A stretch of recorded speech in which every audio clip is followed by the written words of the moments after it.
I'm Bruce Durbin from the Regional Planning Department. I have two handouts on the modifications ordinance. I'll take one this way if you pass it around, and I'll put one on this side and pass that way. Yeah.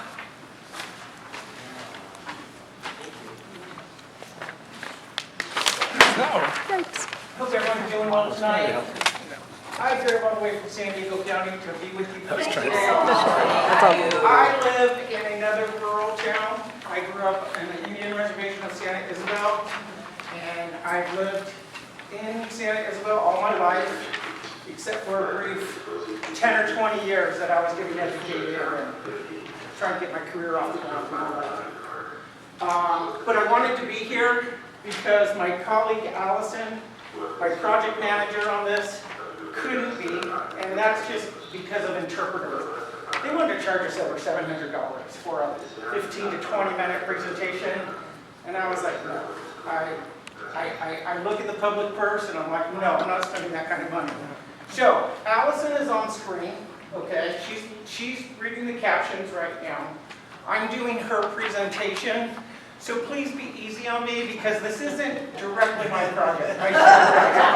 Okay? So I will try to answer all your questions, and if I can't, Allison will follow up with everybody this week, okay? So, first thing I want to say before we start with this is, the thing to keep in mind with this project is it has nothing to do with development rights or density or anything like that, housing permits and all of that kind of stuff. This is strictly about procedures and how you go about getting something done. And modification of development standards is a very different thing from land uses, right? Development standards are yards, fences, being able to modify your business hours or something like that, okay? So what we found is there's a whole lot of ways to modify things at the county planning department. And it often results in very confusing sort of regulations for both property owners and developers and even planners trying to give counseling advice to people because, oh, it depends on the CSD you're in, or, you know, there's this specific plan, or there's some other thing that sort of calls out some other procedure. So let me just go through the presentation. The handouts are there to sort of answer the basics, okay? I'm Bruce Durbin. I'll provide you an overview of the modification ordinance, which is now available on our website. So if you want to view the text files, that kind of stuff, it's all there. We're going to be presenting this ordinance in a public hearing before the Regional Planning Commission, as Jackie said, on June 17th, okay? So a little bit more than a month from now. Provided, you know, feedback is generally positive. So we'll see how we do here. So we're going to be sending out notices on the hearing this month, and after the presentation, we'll respond to any questions. So our agenda, I'm going to provide a bit of background information on the project. I will then cover, by the way, I have a printed PowerPoint for the town council. That would be cool. Okay. I'll then cover development performance standards in our zoning code that are eligible to be modified, along with a list of permits that authorize modifications. And then I'm going to explain these procedures and how they're changed. So, I've been around the planning department for a long time. Jackie will tell you, I'm on my 22nd year this year. I was around when the Agua Airport was going haywire. And I was the permit inspector at that time. And it was like holding dynamite in terms of managing that permit some days. Anyways, I've been around a long time. I've been in ordinance now. I started out in enforcement and did a lot of permit inspections all over the county. But I've been managing the ordinance section since 2013, I believe it is.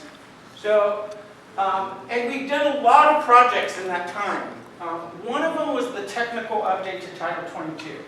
That went through in 2019. And if you recall, it was a big sort of reorganization to the code. It was like we threw up the pages and we created, where there were 4 chapters, we created 32. Every CSD got a code section number. A lot of different things happened in that project to modernize the code and make it really easy to find things, or at least easier. Okay? We also reduced page numbers, more language clarity, that kind of thing. So in 2019, we did a comprehensive update to the zoning code, which we called technical update. This included reorganizing categorizing review procedures for many permits, which we now refer to type 1 through type 4 reviews, and it's ministerial all the way through legislative. So type 1 being the ministerial review, you sort of check it off. If it all meets the standards, it can be approved by staff. Type 2 is the discretionary permit. This is with a hearing officer, and it's usually with notice and at a public hearing, but it's usually like minor things on type 2. Type 3 is also discretionary. It can go to the hearing officer or the commission. Okay?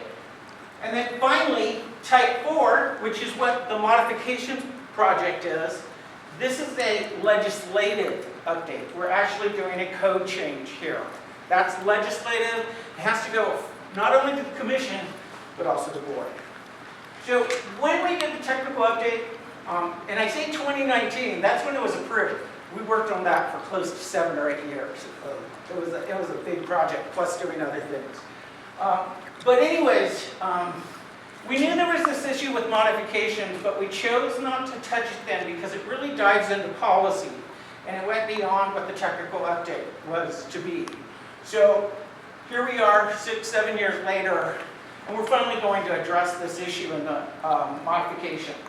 So as a result, modifications are currently managed through several different permits and procedures, and I'll go a little bit into that. But first, let me provide you a little background on the different factors affecting the inconsistent procedures. So the technical update removed what we used to call the director's review. The director's review was sometimes discretionary, sometimes ministerial. It was always confusing. And that was one of the specific directives by the board, was to remove the director's review because it meant different things in different areas of the county, and lots of mistakes were made. It was also kind of shaky on legal grounds, that procedure. So it was removed. After we removed that, let's see here. The technical update removed the discretionary review, and that previously was used for modifications on a small number of standards and land uses, and thereafter it became really confusing for many planners. At the same time, we saw a need to make certain modifications that are relatively minor in nature, more flexible, without the expense of and the uncertainty of filing for a full variance. And the variances with the most stringent findings. So it's really, City of LA hands out variances all the time. County of LA, not so much. It's a little different. So some planners attempted to address this by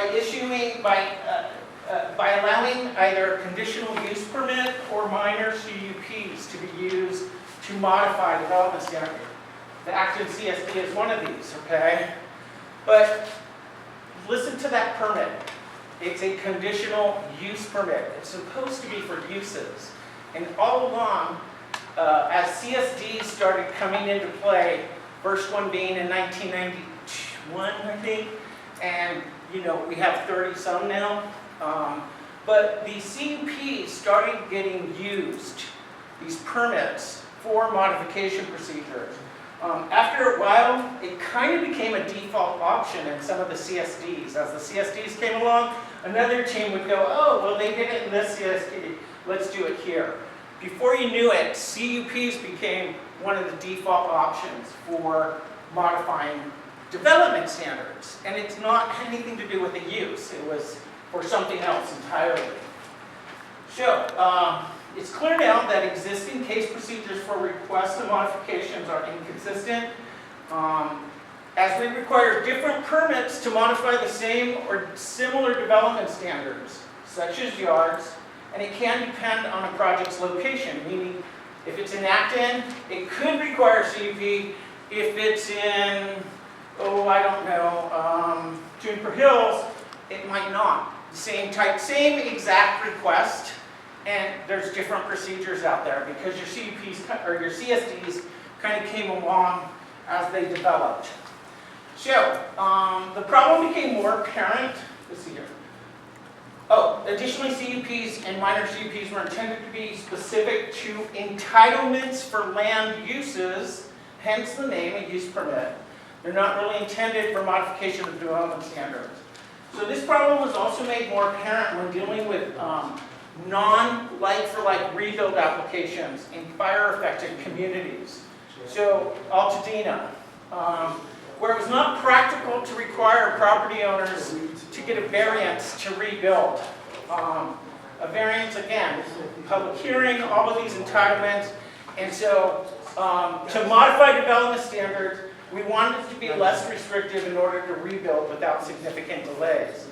So I'm going to come back to that Altadena experience because it was a lesson learned and show you how we sort of built this ordinance and process. Guys, can you guys? Okay, so the first thing I want to do is we conducted research on state law pertaining to variances because we noticed that certain cities like Long Beach and other localities had this way of modifying standards without necessarily holding a public hearing. And it made Allison and I scratch our head because we didn't really have that structure in our code, and we were kind of confused because, as we understand it, a discretionary project requires a public hearing. So, after conducting research on state law pertaining to variances and development standards, we discovered that, and that's in that sheet, Jackie, there's a slide on the state law itself, okay? We discovered that if we adopt an ordinance that delineates the authority to approve certain variances without a public hearing, and also delineate that review authority, which is called a zoning administrator in the state law, and the procedures for such variances, we can create more flexibility with respect to modifying some development standards, okay? So the key thing that we were missing in our code is that we didn't have this thing called a zoning administrator, which can waive public hearings provided all the neighbors are noticed and they have 30 days to comment, okay? So it's a way to sort of inform everybody, but if everybody kind of shrugs, then you don't have to go through with the expense of the public hearing. At the same time, everybody was informed. At that same time, if people write in and say, hey, wait a minute, I don't want that fence that high, the public hearing is going to go on.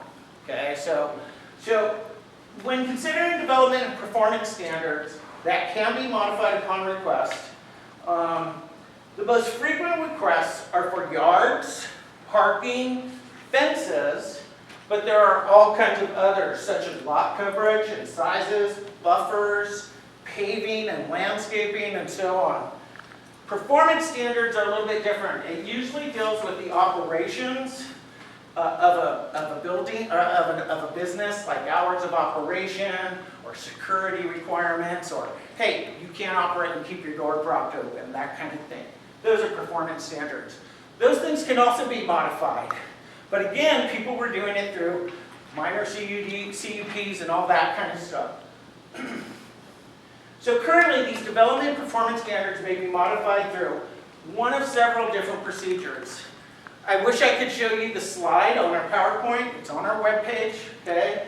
But there are over 24 procedures. And Jackie, right there, Jackie. There are over 24 procedures on how you can modify something. Really confusing to property owners.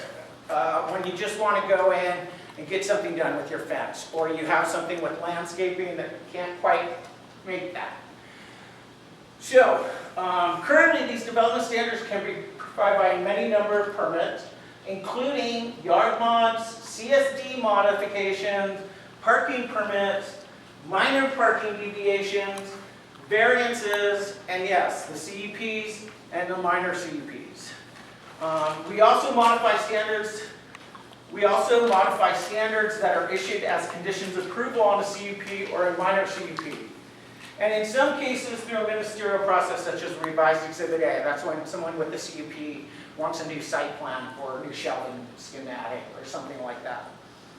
So our goal for this project is really just to consolidate and streamline the number of permits and create a separation from the use permits, such as the CUPs. So we really just want to make it easier for people to understand without all these different procedures flying in front of your face. So in general, we have 3 types of reviews that may apply to these permits, okay? The first one, type 1, is the ministerial process for the director to approve an application without a public hearing if it meets all the regulations and standards such as yard mods and REAs. So the first modification procedure is just that, okay? The type 2 are for CSD mods and minor CUPs and minor parking deviations, which typically are assigned to a hearing officer at a duly noticed public hearing.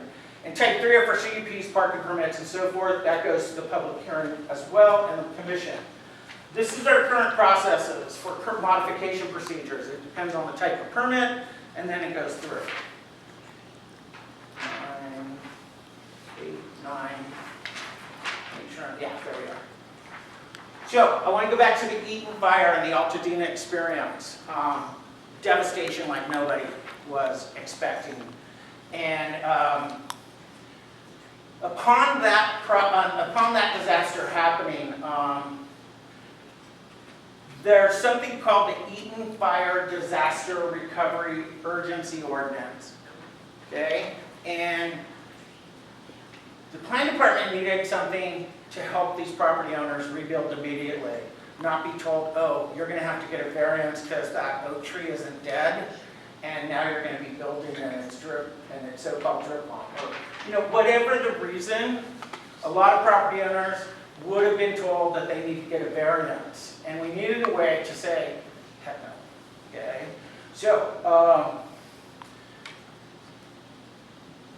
this urgency ordinance already offers a streamlined process for reviewing applications for modifications in the communities affected by the Eaton fire to facilitate rebuilds as quickly as possible. As previously mentioned, our research disclosed that state law allowed for modifications of development standards without a public hearing by a zoning administrator.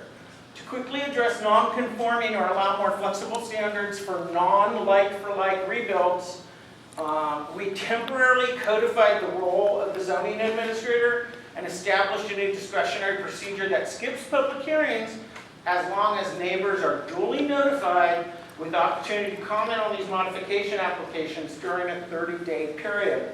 And in this urgency ordinance, we call that Procedure A, okay? So with that framework established, okay, and to address consistency across the county on how every property owner files for a modification of their development standards, we're proposing the following in the modification ordinance.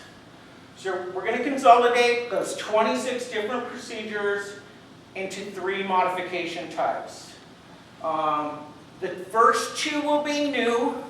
The third we already have on the books, which is the variance. Okay? So, ministerial modification review. That's the new permit. MMR, ministerial modification review, is subject to a type 1 review for a limited number of modifications that do not impact any surrounding properties and does not grant any special privileges, such as substituting fence materials. Modification permit, okay, not a review, but a permit. That's subject to the type 2 review. And for another category of modifications that have very limited impacts to surrounding properties, the zoning administrator will have the option to waive the public hearing if no written protests are received. And then finally, the variance, which I said, it exists. That's subject to the type 3 review. It's not new, but it will be for modifications that have potentially significant impacts to surrounding properties or if neighbors have concerns. And it will always require public hearings. Variances will be used instead of permits to modify these standards. We looked at some of the findings in the variance and sort of clarified that to make it a lot more easier to interpret as part of this project. But essentially, that's it. 26 different ways, collapsing into 3. And we're establishing this zoner administrator role. That is not a paid position. The zoning administrator is staff when it's ministerial. It's the hearing officer when it's that type 2. And it's the commission when it's a variance. Okay, so it's not like there's this new zoning administrator paid position. Essentially, that's what this project is. The project also proposes codifying the role of the zoning administrator, which will be a new function of the director, require a separate modification permit to be submitted concurrently with CUPs to consider standards. So right now, it used to be that, oh, you're getting a conditional use permit because that's what the code says. It's subject to a use permit. But you also want to modify standards. Right now, we just do that in the CUP. Under this, the person who files for the CUP will also have to file for the modification permit because we're trying to keep standards away from the use permit. But it doesn't involve an additional fee. When you're filing for the CUP, that's going to cover your modification permit as well. So it's not our way of doubling down on fees or anything like that. We are updating CSD and specific plan modification procedures to be consistent with this new framework. So this is where that affects you in this room. You guys are all concerned with the Acton CSD. That's what this affects, okay? So procedures consistent with this new framework, okay? We are expanding public notification to 1,000 feet countywide. It's already 1,000 feet here, but in parts of the urban county, it was only 300 or 500. We're expanding it just to 1,000 countywide so that people are notified. And But there's no signage posted. There's no. no, because this is an entitlement like a use permit. You're getting a direct mailing within 1,000 feet saying that, you know, this modification request has been. And that's for type 1, 2, and 3? Type 2. Type 3 would go through, the type 3 is the variance, and yes, that would have a sign and it would be posted on site. There is one little odd thing. We are fixing something in one of the transit-oriented districts. It applies to lots that are 40 feet wide. And we're just standardizing this rule in that. And that was the one thing that was a little different from anything else in this thing, because it only applied to this one TOD district. I think it was Florence Firestone. And again, density is not part of this project. Density is covered under those housing permits that are so controversial. You cannot modify density with a modification permit, okay? It really applies to the procedures. So with that, that's basically the presentation. The PowerPoint presentation is available on the website. Jackie has a copy. We can share that with you, Jackie, if you want to send it out to your distribution list. On the website. I think that explains a lot because it just sort of puts a lot of information together. And again, emphasizing this is procedural.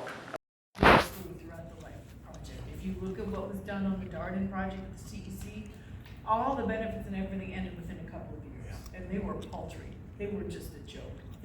And so that's just not okay by my standard. Even if I don't want the project, you know, it's not gonna be just a little pat on the head, here's a lollipop. Here's some backpacks. Yeah, here's the backpack. Yeah, that was crazy. Possibility of outlying areas getting the benefits. Well, Exactly. that's what I mean, is. That's what is kicked us every- into gear on yes. all of this. It's In like, every which way, because you have that, you have, like I said, I'm very suspicious of a funding management, a fund management thing, managing it. Because there's all sorts of things that you could have in a fund management. You could have things like, well, you have to act and makes up the board, okay, whatever that looks like. So let's say it's all CBOs. Let's say they fail to meet 1 year for whatever reason. Let's say we have a fire and we can't meet, okay? Does that mean the fund management takes control then of the Yeah. funds for that year or forever? Because they say, well, they're not meeting and they've abandoned their. You miss a meeting. Yeah, I don't know. But that's my point, was like, there's so many possibilities of weird loopholes because it's already some established. So, those are the concerns that I had, and that's just from what the limited information they gave. And so my point is just, all of that smells to high heaven, and then we include this where it's complete bait and switch. It's like, why should I trust a single word out of your mouth when it's like you sat there and said, this is what we're doing, and it's not what we're doing? Has this company tried to reach out to the community groups like Yes. a few years ago? Well, I don't know, a few years ago, they tried to reach out recently to go along, they tried to reach out to the other. Community Yes. benefits, that one. Or was that the? That was last summer. That was right after they filed the application and we kind of put out the 911. Warning. That it was possible that they would be trying to reach out and he said, you know, don't let them corner. Don't let them give you backpacks and. Don't let say them go corner you away. independently and try to negotiate, an agreement. So they haven't tried that again? No. Well, That they we know did of. in town with flyers, Yeah. and they, like, recently, within the last 2 weeks, yeah, Yeah. for this meeting. All they did down in Santa Cruz, that one place is named that. No, that's what, that's my That's point. what the. Yeah, said they so that's my point, is that Community. you're talking about, you know, probably, Yeah, that's right. you know, untold amount of money they're gonna make, standing making this. And they, as cheap as they get off, especially, you know, any group out here, it's like, oh, like, hey, we'll just give you this little thing. And the reality is, no. It should be, if it does come to pass, it should be much more significant, because again, they're standing to make untold millions of dollars. Yeah. And the risk is And the great. risk, and we get all the risk. And we get the problems. If there's a problem, they will just go bankrupt and dissolve and disappear. There will be nobody held accountable. Yeah.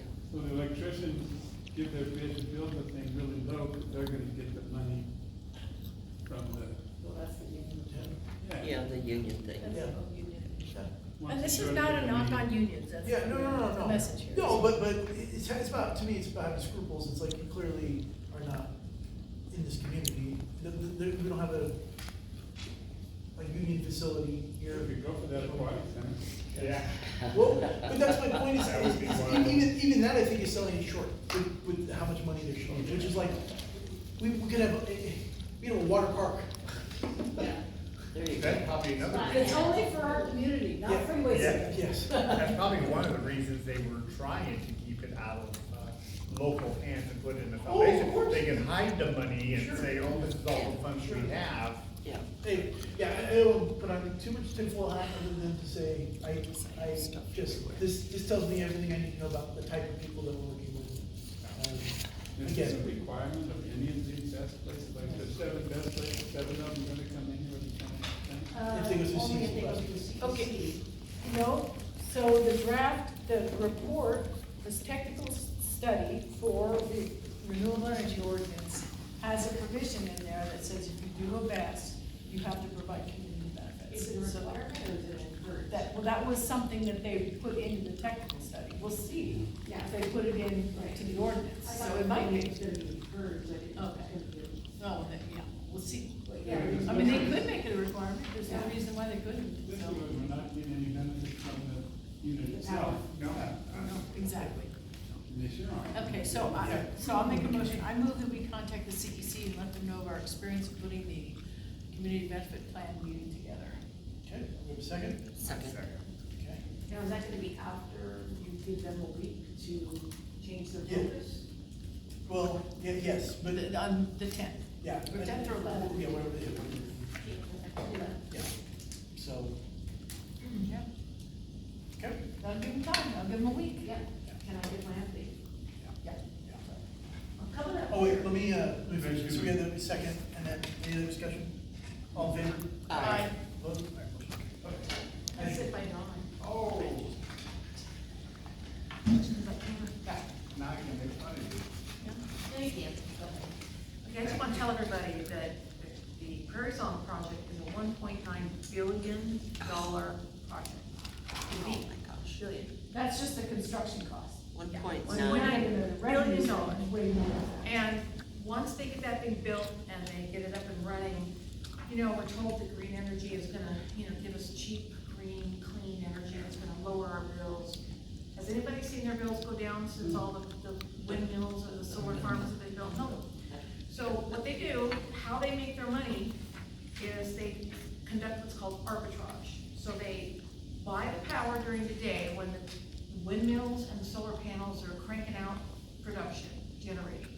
And the ratepayers, you know, the people in the load are not using as much power, so there's all this excess power being generated by the green projects. They buy the power at that time and store it on their batteries at a low rate. And then at 4 o'clock, when we all come home and switch on our air conditioners and start cooking dinner and charging EVs, then they sell the power back to the grid. If the grid needs it, it's not even gonna be like a for sure thing every night. It's gonna be when the grid needs it, they ask for it, and then they sell it back at a high rate. So they're making money, they're like stock trading. It's like buying low, selling high. That's the arbitrage. So they make a ton of money doing this stuff. And they're very powerful. Coval Infrastructure is building this project. They are a subsidiary of Blackstone Investments. BlackRock or Blackstone? Black. Blackstone. Yeah, and Blackstone has diversified into the energy sector. And so, I mean, Blackstone wouldn't be doing this if there wasn't money in it, right? So there's just, it's all about money. It's just, but now I feel like people are becoming more educated on the dangers of these projects. And communities all up and down the state, across the nation, I'm talking to people in New York, Canada, everybody's against the lithium-ion technologies because they're not safe. And because there's such a mass opposition stirring, the developers are sort of like, they're at a crossroads where they kind of don't know which way to go. They could just keep pushing, but they don't have that momentum they had at the beginning, because now we're pushing back. I even had somebody from Fulmark tell me, he thanked me. That's the humidor guy. Yeah, the humidor guy, Fulmark, took over Henry. So he thanked me, he says, and thank you to Jackie for pushing him. And I said, pushing you? Pushing you how? Other than out the door? He said, pushing me to really look at alternative battery chemistries. And I said, wow, good. I said, because that's the only way you're gonna get these projects built. Yeah. Unless you decide to build a project that's gonna use lithium-ion technology, which is your preferred density of battery. If you prefer that technology, then find your site selection out in the middle of nowhere, right? And you're gonna have to pay a little bit more to interconnect, because you're gonna be a little bit further away from existing transmission infrastructure. But if you wanna build it in communities where you're right alongside the interconnection substation, you need to use batteries that are gonna be safe and not bring risk. I said, so that's your choice. I said, you have the power to make that choice. I said, because you can't have it both ways. You can't use the dangerous batteries, and you can't be in our community. We're not gonna allow it. We're gonna push it back every step of the way. So he got it, he conceded. He's licking his wounds presently. He's a very nice man. He was not at the helm when the whole approval went down for humidor, but he's now trying to do cleanup duty. I think he might be moving on to a different company, by his own choosing. But, so humidor is not going to appeal. Got that official word, that they're not going to appeal the court's decision. So they've officially won that lawsuit. It's closing, once all, yeah. And then, thank you to Sort. And then, they have to pay all the lawyers' fees. Heck, Phil Hallmark has to pay their own lawyer's fees, LA County's lawyer fees, and Acton's lawyer, Sword, and our attorney. So they just keep changing their names. Yes, It's just like they're like that. Shelby. Shelby. every project has a different LLC that owns Yeah, it, that way and that way there's no when they deep really- pockets. When it Yeah. catches fire. Yeah, there's no then deep just pockets, that way the legal liability is very limited.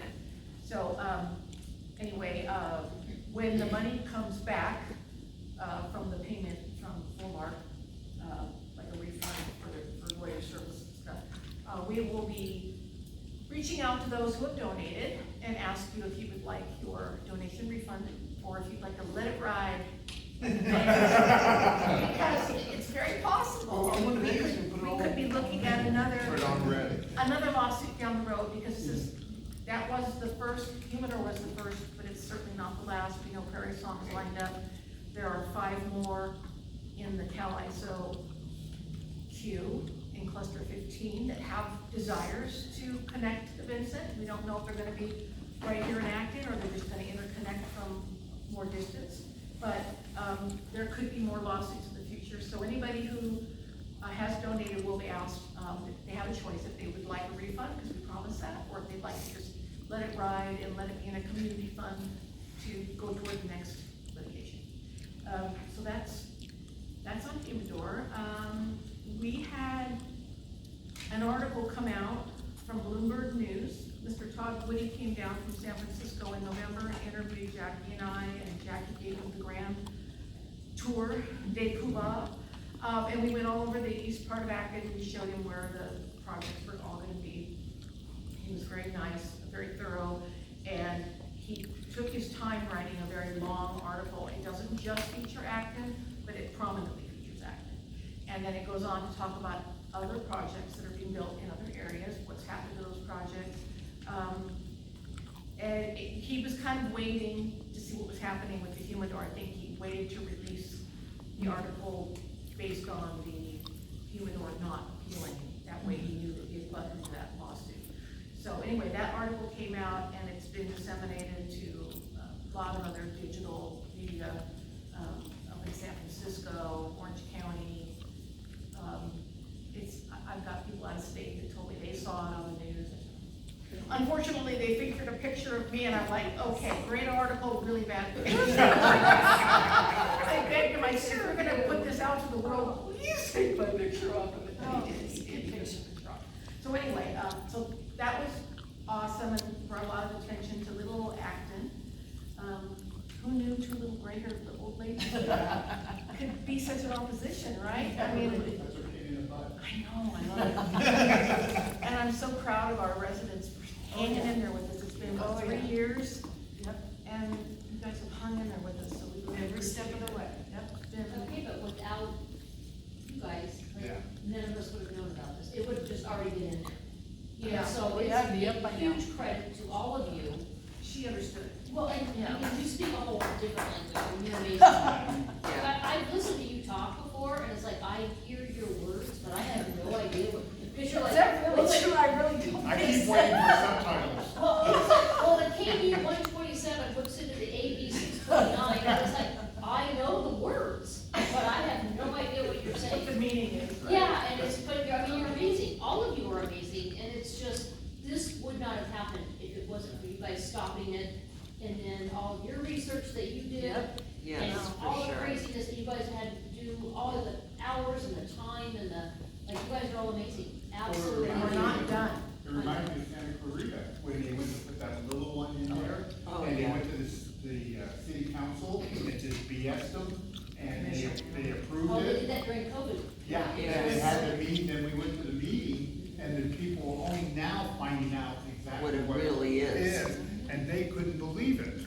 I know, people were stunned. Yeah, and TerraGen, who's the developer of that project, said a lot of things that were false. And I was there to call him out. I'm sure he wasn't happy about that. But there was another gentleman from Canyon Country that had done a lot of homework, and he did really well, standing up and clarifying what was true and what wasn't. So, you know, let's say, full disclosure, she's the engineer, I'm a hairdresser, right? I'm an old retired salon owner and hairdresser. I didn't even go to college, but I have studied and studied, she has taught me and taught me, and so together, I'm the mouthpiece, she's the brains, I'm the pom-poms. And, Maybe years of listening. yeah, well, we're a good team. And, Yeah, sure. she's got the knowledge and I can get the word out. This could not have happened. And it couldn't happen without you, so, amen, sister. Okay. We one are blessed last thing. in our community. We are blessed. Yes, we are. Senator Scott Wiener, He's turned out soon, so. he's a real nice guy. He introduced a Senate bill, SB 1097, and it was co-sponsored by RCRC, Rural Community Representatives California. Wait, I like them. I know, well, not anymore. Oh, They co-sponsored this bill that was stripping away CEQA protections, including they were allowing developers to sue over denials for projects, over projects. And they could sue an authority having jurisdiction, a local government. Is it housing developments or all developments? All, including energy projects, right? So that's the way it was written. I was shocked when I saw RCRC was a co-sponsor, I was shocked.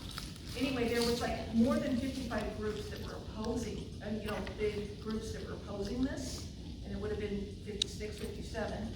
Oh, yeah, I just didn't get it. So it was really bad, but because it hit so much opposition, we were just informed today that it has been amended to remove solar and energy storage in specific, and anything referring to green energy from this.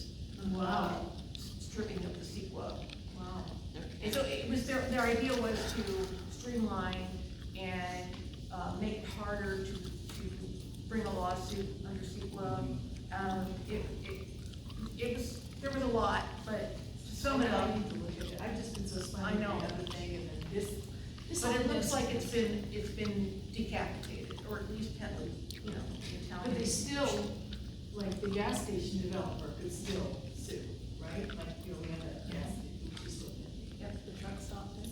Yeah, well, it's not a truck stop, it's a 16 car Yeah. gas station next to the truck stop. Yeah, I think everybody thought it was a truck stop because of the size of it, but I kept saying, you No, don't it's not. see, like, access for a truck, so And there's no diesel, it's just all gas. 16 gas pumps, so it's. Well, and hard. fast food and yeah, convenience. at a convenience store. Yeah, and fast food, yeah. Thousands of cars in park. But anyway, so that's a win for us, that bill has been, kind of diluted. And basically, that's all I got, unless somebody has a question for me. Oh, one more thing. Matai, we announced this last month, the Matai Best has withdrawn the project. That was, And the guys are cute. yeah, that was Haggerty and That's a good slash deal. Olmark's project, so it's been withdrawn. I don't know what they're gonna do with that property, if they're gonna sell it or what, but right now that property needs brush clearance. And this is what Daniel Cotton was probably talking to Chuck about. And I followed up with Edison, and people at Edison, and copied the fire marshal, the brush clearance at LA County Fire on it. And I sent him the template that says 10 feet with any public access road, or emergency vehicle access road. So of course that road is covered by it. And I did everything I could, I've never heard a response. I contacted, former CEO, Chris, and I talked to him about it. I said, remember last summer that you left our meeting and you went over there and did some meeting with somebody that was gonna clear the property? I said, well, you can't do that again. And he says, well, actually, we found out that because the property is held in the name of 33440 Angela Sports Highway LLC, that technically it's not Hallmark/Haggerty that's responsible for the brush clearance. And I said, well, They are. own that, it's a partnership. I said, you guys own that property, or a subsidiary of your company owns that property. Yeah. He said, well, he says, we've talked to him, and so we hope they take care of it. He goes, but to be fair, this is what he said, to be fair, he said, I think that people that live over there are used to seeing that property being cleared beyond what we are required to do now. And I said, well, okay, I get that maybe the other owner was more aggressive in her brush clearance, because she lived there, she had a house there, and we don't be living there now, there is a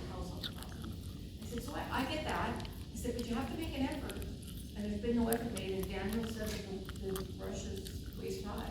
And it is supposed to be cleared, I think it's 10 feet from the whole access road to the fire field. It's on April Forest Highway? Oh, no, it's on Hillside Drive, I can't remember the name. But, you know, it's Ambrose Forest Highway and Hillside Drive. It's a Oh. 40-acre parcel. Yeah. It's, Ambrose Forest is on the west, Hillside Drive is on the south. Right, okay.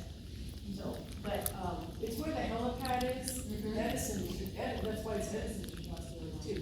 The tie's on one side, Edison's on the other, that whole strip needs to be cleared. Okay. So that's all I got. Thank you. Thank you. Appreciate it. The CBO was enacted, and use that to kind of manage and dole out the funds that might come from this thing. And so the idea was, hey, that way not one entity is gonna be the sole beneficiary, and then it can rotate around. And they kind of pushed back in kind of strange ways, and they were kind of talking to some different, the state foundations, we use the word foundations, that would look to manage, help us manage. Well, we are very capable here in Acton. We can chew bubblegum, we can walk, we have businesses, we do all sorts of neat things. It's really neat, you should come out and talk to us and we can find out. And so they said, well, it's very complicated. I know, I understand that they can talk to it. I think we're big boys and girls who can handle it. And so I said, I'm being very nice. I think if you come into that room and say that you're going to give somebody else the money that is to our community somewhere else, that people aren't going to be as nice as I am right now. So I'm just warning you, maybe you should probably rethink that. Maybe I was too nice, because then they came back and said, hey, it's not just a community, we don't want this to see those. We're doing a community open house. So that is not what we discussed. Yeah, the 2 weeks later, they came back with an email. Yes, with an email saying that they're going to do a community open house and have this conversation. And that is not at all. In fact, I went back and reviewed the recording I had of the conversation. And no, in fact, they were all in agreement that it made the most sense to have a CEO conversation, that we get those entities in the room to have the conversation we need to have, because that's what we did invite them to have we would love to have you talk to the community more and have an open house, but not in the same venue. But, and in the April 1 meeting, we, the Acton Town Council, committed to reaching out to Yes. all the. Which is what we've done, organizations. so that's everything from. That was all done Yeah. before the 15th. Correct, so by the time we got this message, And We've I already the done one that. who did a lot of the outreach, Yeah. and I told them, this is just about benefits, blah, blah, blah. I've done the same. and I've done the same with Syracuse Sports and everything, so, yeah, it is put us in a not comfortable position of Untenable Yeah. position, frankly. Yeah. Our credibility Is on the line. shot. Yeah. Well, I mean, so, I stood up in front of the dang school board and said, this is what it's about. Yep. And then the next day, this email comes in, and Yep. oh, no, you didn't. Yeah. So we have replied, we gave them the extensive notes, several pages of notes we took from that meeting, and said, this did not say any of that. That is not what you agreed to, that's not what you told us to do, that's not what we agreed to do. And so we are at an impasse. We hope we'll do the right thing and reconsider what your reason for the meeting is. And again, it's not a matter of not wanting to have an open house, that we think that they should have been doing that all along, is talking to the community, but they have not. And so I feel like it's a bait and switch, or, outplay, Yeah. outplay. yeah, exactly. So that is the update, and that's basically, we sent off that response this afternoon, so we have. I can read the email. Sure, yeah. Mr. Lehman, in our discussions on April 1, you agreed to convene a meeting with community representatives to develop a framework for the community benefits program. And pursuant thereto, the Acton Town Council agreed to contact local community groups and ensure they are represented at the meeting. Parentheses, see attached notes from April 1 discussion, parentheses. We met our commitment by quickly contacting local organizations. However, you have decided to not convene the community benefits discussion meeting that we agreed upon, and instead have decided to convene an open house, which can only be described as a community meet and greet. You have also made it clear that no meeting to discuss the community benefits program has been scheduled. The Acton Town Council notes that you did not propose or even mention any sort of open house meeting during our lengthy discussion in April 1, so we were quite stunned by your subsequent emails pertaining to an open house. This bait and switch has put the Acton Town Council in a very precarious position, because we had already contacted local organizations before April 15th and told them that this meeting would focus on the community benefits plan. Your subsequent emails addressing an open house instead of community benefits program meeting is highly problematic. At the very least, you have substantially undermined our credibility with the rest of the community.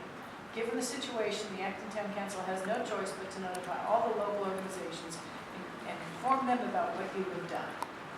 And then additionally, can you please provide information regarding this, quote, fund management organization you referred to in your email?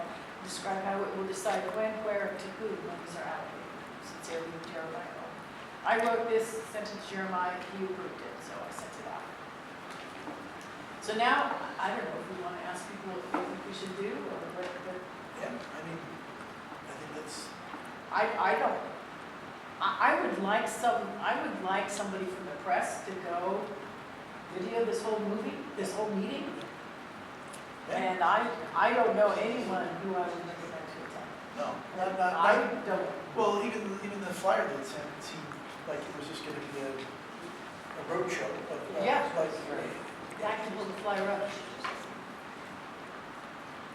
yeah, this got kicked off because their response was, hey, we didn't even get that, we had asked what exactly it was, because they sent a flyer for the CBO event, and on the flyer, it just was, this is an open house. Yeah, it says you're invited, community open house, Yes. and then 3 bullet items. The project is designed to meet updated safety and design standards with multiple layers of built-in site-specific protections. There will be over $250 million supporting local school infrastructure, public services, and long-term active investment, whatever that means. Over 500 construction jobs and 200 local union apprenticeships, all of them will be interactive with local communities. So That's what they're. that's what was supposed to be promoting the community benefit. They had to have a community benefit agreement signed Correct. as a stipulation of their application filing. And so what did they do? They get LA County, Orange County labor group to agree to enter into this agreement. It has nothing to do with Acton. But in fairness, they did reach out, like snake oil salesmen, and try to do a backdoor deal and approach our community groups individually and want to have a meeting, basically behind closed doors, which is totally divisive for our community. And only some of the Unfair. organizations, not all of them. Yeah, but I mean, it's like pick and choose, right? Yep. And that's why our group said no. And they got the door basically slammed in their face, the developer did. So then they went to this labor group to get their requirement met. But this is, I told them, if you were about this all along, I said, if you want to talk to our community groups, the town council wants you to reach out to all of them at one time, so everybody hears it in a transparent and fair manner. Yeah. That's the way it should have been done. Yes. And that's what they agreed to do. And Yes, then that's weeks what's- later, they switched it up completely. So what should we do about that? Because I've got residents that are like, they're like pit bulls on the end of a leash, just waiting for me to tell them. But if people go to this meeting with the expectation that we're talking about community benefits, which I would go to that meeting, absolutely, then the developer's gonna say, we had a whole bunch of people there. And tell the police, CEC, check that box, we got a lot of community engagement done. And I have no confidence that anything that's said in that meeting will be taken note of. They're saying, oh, we're gonna get community feedback, but Well, I gave why them- should we yeah. believe them saying Well, that? we gave them when they- feedback, yeah, we were very clear, and we had an agreement, and so Yeah. why should I trust anything at this point? Because it's, Are They they still said- having a meeting? There is a meeting on May 19th from 6, The one person should go? or I'll go. maybe Can I zero go? people should go. I'll We need go. someone that could sit there and take. We can't stop people. People are gonna go, I want, I think if anybody did go, I think that I would only have one question, which is, where's the community benefit? Yeah. I want Exactly. somebody Well, to the guy video from the whole from thing. the union's gonna be there Yeah, that's what I thought. with all his people. Probably. Right. We got clearance. I think you're absolutely for right. Acton on the Yeah. Dulce News that Kate Alara that was here. Oh, she the gal who was in the back? Yeah, she was in here. She got permission. She's here. Oh, she's there, I'm sorry. I was like, She just moved forward. Permission to cover the meeting. Oh, that's so great. I'm sorry, you were back there, and I'm like, oh And I said she We left. thought you left. no. Oh, that's She awesome. just here. I would love it if just to video that and big empty room. Yeah. The CEC will say, well, the Acton Town Council told people not to go. That is not what I'm recommending. That is not. No, at that's all. why, that's why I'm saying, if I think people went, I think that there's a very distinct question, which is, this isn't the meeting of the home, it's going to be. Yep. Or maybe we just make It's them, at the community It's at the center. community club. That's 6 o'clock, as I From recall. 6 to 8. Yep. Yeah, and the residents don't want to go to an open house No. here, because we know about the project. Right. We've been Yeah. educating them about this project. Yeah, we know since more the about it than get-go. you. Probably, I'm yeah. not kidding. They don't want to go and be told how great it is and how it's going to help our community and do all this wonderful stuff for us. It's not going to do anything but industrialize Yeah. and bring risks, you know? I'm not inclined to go to an open house. I don't need to go to an open house. I've read the entire application and all of their responses and data requests, except for the thousands of pages on biological resources. I haven't looked at that. I mean, just some. But that's like, so personally, it's not a meeting I plan to go to. Yeah, you know what, I feel like, the developer is trying to retain control of the situation. at least the conversation. And, yeah, and they're trying to control the narrative, control the whole thing. Right. This is what they want to do, so therefore this is what's going to be done. But that wasn't the agreement. Right. It wasn't the reason that they were asked to do it. I asked them to contact the town council at the scoping meeting. Right. I said, could you please have Cobell contact the town council because we're very upset that your community benefit agreement that is signed in your application process has nothing to do with the community of Acton. He goes, well, you know, we tried to reach out to people, but they wouldn't talk to us. I go, that's because of the way you did it. I said, if you want to actually have residents respond to you and get maybe some successful community benefit agreements signed, it needs to be done in a transparent, fair manner, which it could be done by contacting the Acton Community Council, who could reach out, as the whole thing would be organized, it'd be fair and transparent. And I said, a small community like this can be easily divided with what you did, and you won't allow it. That's what I said. we And won't that's allow it. their MO. I mean, that's how. Maybe a motion for us saying that because of their drastic change of direction, the Acton Town Council agrees not to show until they invite the, Until they go back to what we what we agree to. And while our decision is for us, the public can make their own choice. But we will, this way, we can always tell them, you know, we said no, we're not going, but we did force the public. The Right. public makes their own Or even decision. recommend I it, can yeah. make an announcement on social media that the town council is choosing not to participate because the developer has changed the focus of this meeting. Right. And is breaching the agreement Mhm. of the town council. We have to be very careful how we couch it, because we don't want the developer to tell the CEC We're not. that the Acton Town Council is not willing to even come to the table, which of course is what they say, even if it isn't true. Right, but that's why we would say, Yeah. due to their sudden change in direction, and they're going against what we agreed, we cannot go and support this meeting. So maybe even, in addition to that, writing a communication to the CEC. Add Yeah. include And this say, and the notes from the that, meeting. you know, this meeting is scheduled the 19th, we had organized it, we asked for this meeting, blah, blah, blah, and then they did this. And so now, we have told all the local organizations that it's one thing, it is now another thing. The Acton Town Council is disappointed in how this has turned out, and we are disinclined to attend the meeting. Right. Which is Yeah. a rah-rah event for the Yeah, developer. we're not gonna give them a platform for the propaganda. Yeah, yeah, exactly. And the Although, I mean, message- if you had said, yeah, we'd like you to have an open house and talk to us, that would be, I don't know if we want to Right, yeah. really malign that. Sure, If we told sure. them, yeah, you should do this, but that was not the purpose of this meeting. Yes. So, The message is already getting around town now already. This past weekend, I had 2 people ask me about the May 19th meeting. Yeah. So people are concerned that we're just going to a rah-rah meeting and that there's no Well, that's what I real mean. knowledge. Yeah, that's the that is the hill that we had to overcome in putting our neck out to organize it, was to say, hey, this isn't that, and then exactly that's what it is. Right. Exactly. And you know what they're gonna do, they're gonna take pictures and everything else and send it to the this. They're gonna say, I think Acton- town council helped put this together. Yeah, and then. Which is, so the they community- need to make it very clear. The Now, community showed up and supported us. You can clarify. They all should that have with the signs CEC, saying I no think, best. Yeah, for I sure. think You can pick it. The CEC by submitting. Yeah, I do think if we gather a packet and say, here's the order of events, we discussed, we reach out to them to schedule a meeting, here are the notes from that meeting, this is what we agreed to, hey, the next thing, we got this flyer, which caused us to raise a question about it, just lay out the whole timeline. In fact, I would probably put a timeline and then stick all the stuff on it and say, Yeah. timeline of events, Yeah. and then lay it out. And then if we want to do that, and, have a vote or whatever, I think that makes sense. I am curious to see how they're going to respond to what we sent, but I feel that the response would be, I give them 48 hours to respond with a change of focus. yes.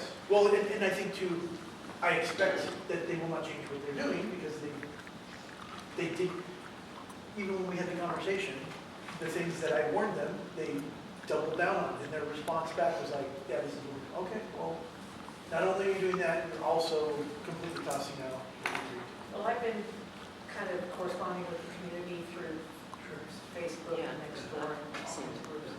And I've prepped them that this is sort of changed focus, and that now it's not what the town council ever had the intention of hoping to promote. Right.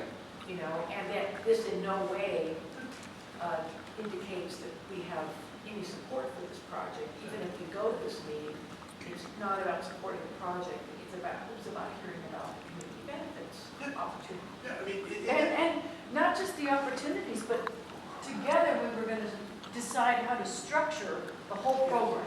yeah, It was like really a fundamentally important. the call let off with me telling them, I personally hope this thing never comes within 100 miles of here.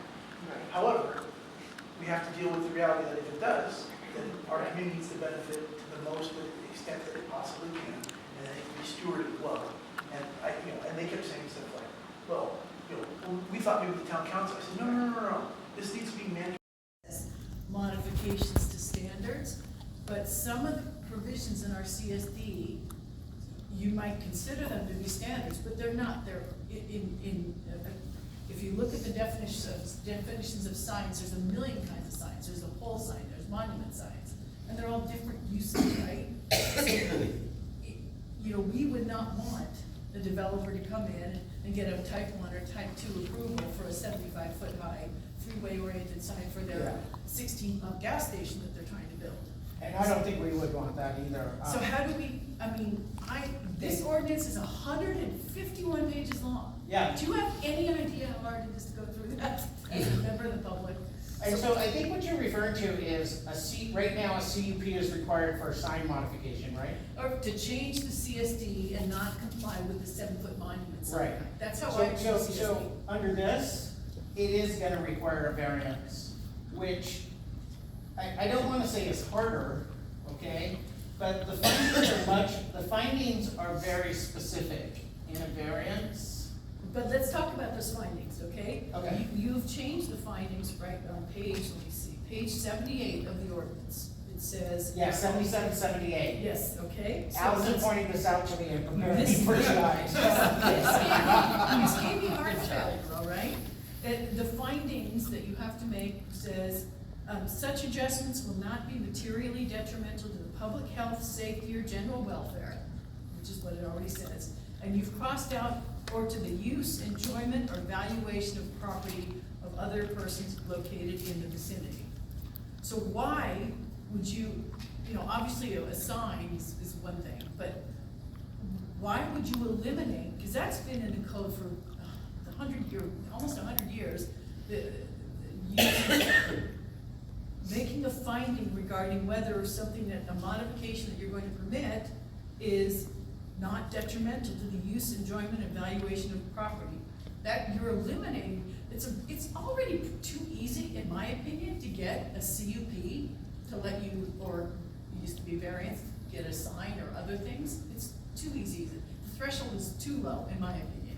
And now we're making it even weaker by taking out this provision that requires them to consider the use, enjoyment, and valuation of other property owners. So that's very troubling to me. Okay, I think that's a fair comment, and I know that this was pointed out, okay?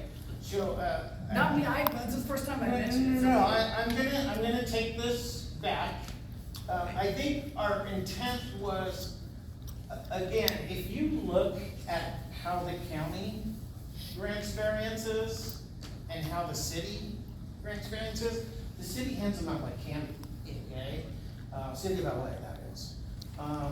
The county, it's very rare that I've seen the commission, that I've seen variances even up, Well, because. we've seen them, and I will give you an example, okay? There was a huge 6 fast food businesses, 2 restaurants, Yeah. and 3 drive-throughs.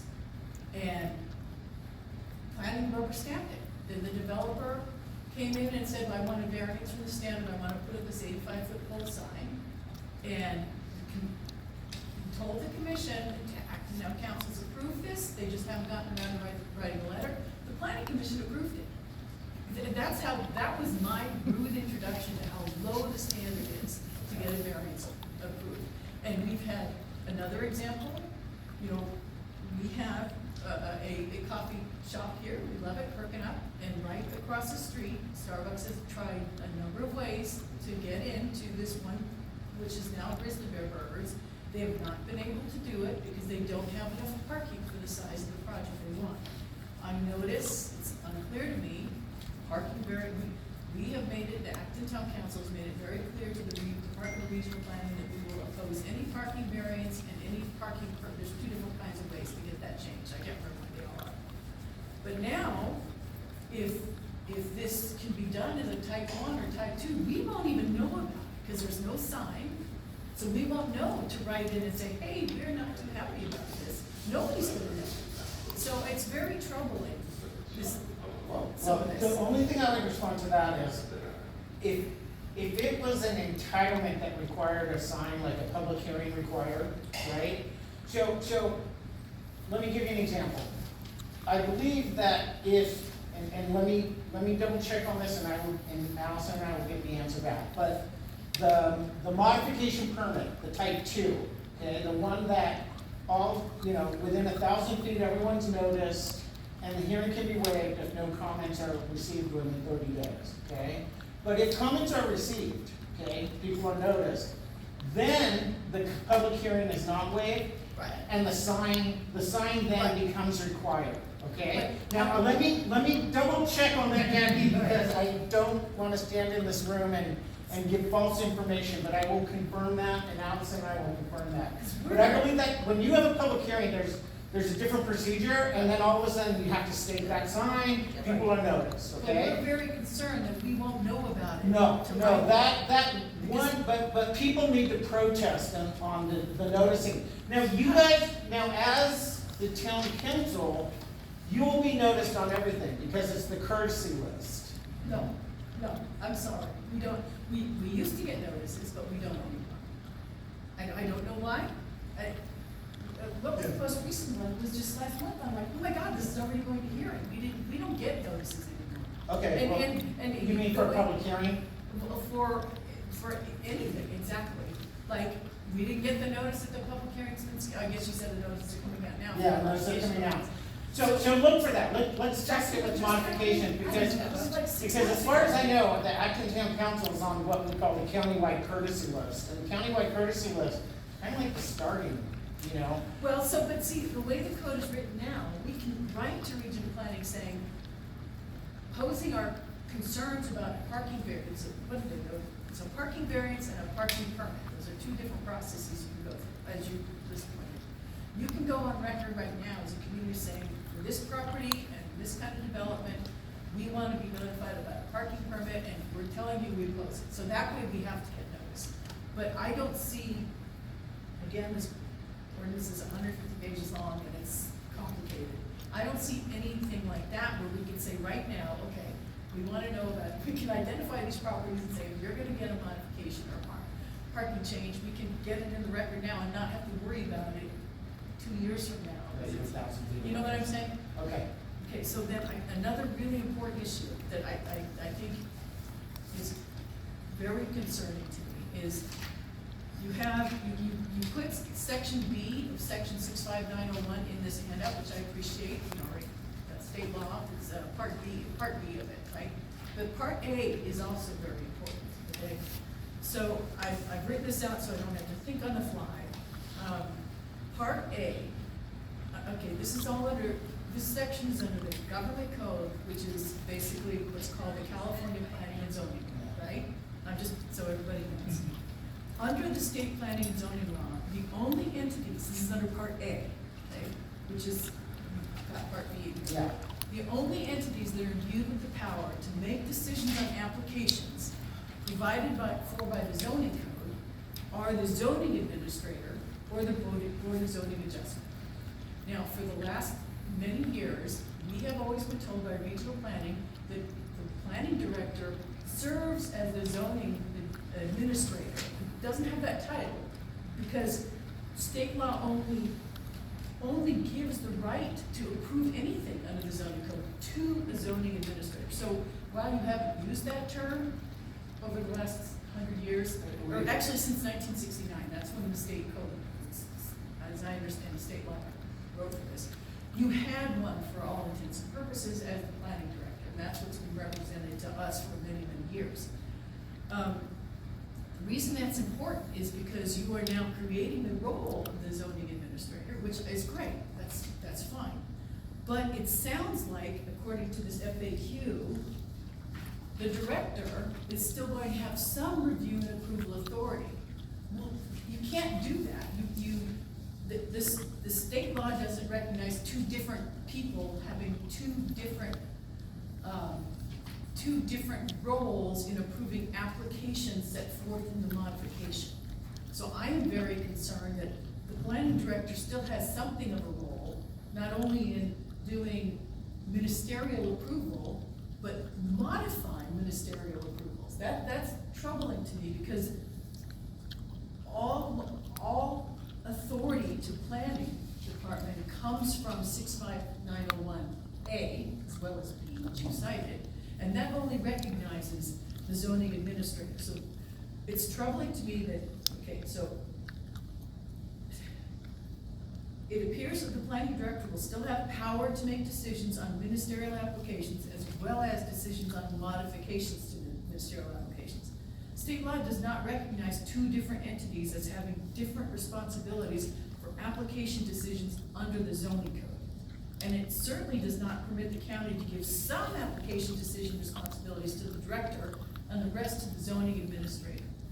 It would just make a lot more sense and be harmonious with the law if the zoning administrator had that role for all of it. So can you explain to me, as if possible, and I understand, I'm not beating you up on you, I'm just, Yeah. this is a big deal for us. No, I understand. Let me try to explain it the best way I understand it. So whenever we have a ministerial procedure, and I'm not talking about modifications, but let's talk about a site plan, right? That's a ministerial procedure, right? In the code, it refers to the director. But really, who's approving it is staff. And staff is looking at the checklist. The developments, do the development standards comply? It is a yes or no answer. There is no discretion in that. So staff is typically making those decisions, and the supervising planner is signing in the capacity of the director. That's basically what we're doing here under the ministerial modification procedure. It does refer to the director having that power in the ministerial, but when it is a discretionary action that requires the public hearing, either the hearing officer or the commission, then that zoning administrator role is deferred to that body, that hearing officer or that commission. Did I answer your question?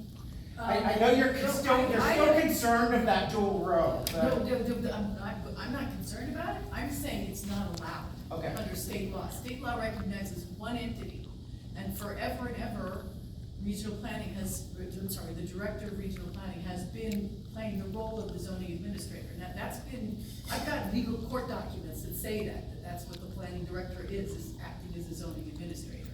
So, and that's fine, there's no problem with that, but now we're bifurcating it, and you have to, regional planning has to act in accordance with the state statute, and the state statute recognizes that there's one entity that has. Just to clarify, you're saying we're bifurcating it between the Part A and the Part B? No, you're bifurcating it between some responsibilities remain with the director. Yeah. And some responsibilities go to this new zoning administrator. Okay. And under type 1, if you read, it's chapter 22.226.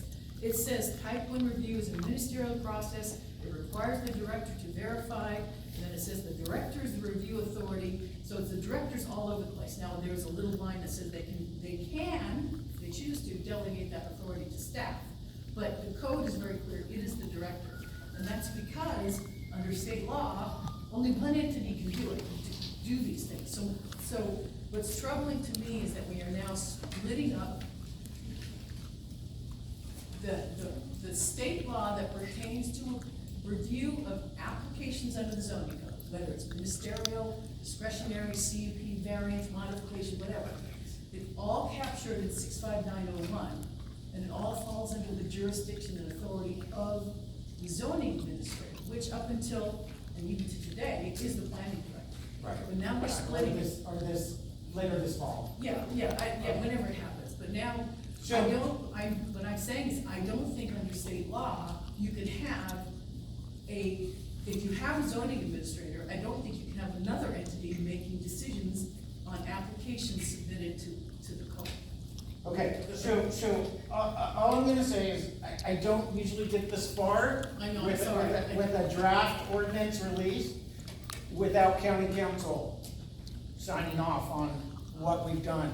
And introducing this role of the zoning administrator was a major sort of thing that I wanted county council to review. And So I'm not an attorney, Right. and, I interpret laws like a layman, but, let me take these comments back, and I will get you some clarification. That would be great, basically to make it really easy, if the zoning administrator is going to take on these roles and responsibilities, where in the state law is the provision that allows a non-zoning administrator to process applications pursuant to the zoning code, decision applications? That's what I'm trying to say. Okay, and I think that might be covered under the Division 1 of the code, like when it talks about the powers and all of those other. No, but it all comes from, there's only one state law, the state planning and zone, 65901, which you've given me section B, but it's actually in section A that's relevant. And Okay. that's where all the power to Title 21 and Title 22 falls from, is that Point taken. paragraph A. And then one other, I mean, I have a lot, but I know we're getting late, I do have one other really important comment, and I sent you some, I don't know if you got a chance to. I look did at it. see something on my way out the Yeah, door. so I noticed, and that's fair, and if you look at it, I've highlighted it. Under this ordinance, proposed ordinance, you're having type 2 permits, made decisions by the zoning administrator shall be appealed to the hearing officer, and then the decision's final. That is not consistent with state law, because what state law says is all decisions by, I think in the modification permit, we made it, it's usually approved by a hearing officer and appealed to the commission. okay, no, but see, that's the problem. This is 65903. A board of appeals, if one has been created, shall hear and determine appeals from the decisions of the zoning administrator, okay? So you have, the zoning administrator decisions have to be appealed to a board of appeals, which we don't have. Then 65904 says, if a board of appeals has not been created and established, the local legislative body shall exercise all of the functions of the Board of Appeal. That means the Board of Supervisors, which means type 2 permits, well, any decision by the zoning administrator has to go directly to the Board of Supervisors Okay. for appeal. And Not- I know I checked this with county council, but I will get you a more direct answer. It's gonna be a real problem if you, Okay. you know, But that was one of the goals in the streamlining, is to not make everything appealable to the board. Except for, you gotta comply with the law. Okay, If it says the understood, decisions by. I understand. And what I will do is I will check with my legal counsel, and I will confirm this. And maybe we can have a discussion with them, or with whoever, when it's, and not like, we could have a conference call, you don't have to come back up with it. But this is like, the state law requires it to be appealable to the board, if there is no board of appeals, which we do not have one, so it has to. So that's under section 65903 and 65904, which I highlighted and sent to you earlier today. Got it. And I have other things, but I won't, let other people talk, sorry. Other questions? What she said. Okay, right now, we're gonna start sending out the notices. I'm gonna get Jackie some answers and follow up with your, town council, on that matter, okay? I do have one other question then. Yeah. The FAQ sheet, this one, okay. It says that CUPs will be processed as type 2 and CUPs will be processed as type 3. How do we know what it says conditional use permit is type 2, that it says CUP is type 3? How do we know which one it's gonna be? Why haven't I catch that? Let me check with Allison on this. Okay. We actually we reviewed this, we had a consultant make the fancy sort of graphics. They also did our SQL review for us on this project. Because we didn't quite know, by the way, SQL on this, we didn't quite know, you start peeling back the layers of the onion and you're not quite sure what this is gonna be. So we actually had some money for our SQL consultant on this because we weren't sure the way it was gonna go. Dudek is our consultant on this factual project. I don't pick them, okay? I didn't say anything. But anyways, it turned out that this wasn't really defined as a project. It's not dealing with the land use entitlement, it's heavy on the procedural side. The one thing that was sort of challenged in whether it was a project or not was that piece where the 40-foot wide lots in the TOD zone. That was one of the sort of things that we had to kind of clarify that. So I do have one question around, so in the urban areas, it's being bumped to 1,000 feet notification. That would indicate to me that maybe our 1,000 feet should be extended out to rural zones because of the nature of distance. So if what was previously interesting, now 1,000 feet urban, even 1,000 feet out here is not actually that far. So I actually thought about this and thought the idea with this is everyone should get noticed, okay? At one time, I was still at the county when it was 500 feet in the district, and I remember when Tomovich was like, no, Yeah. make it at 1,000. Yeah. That was some time ago.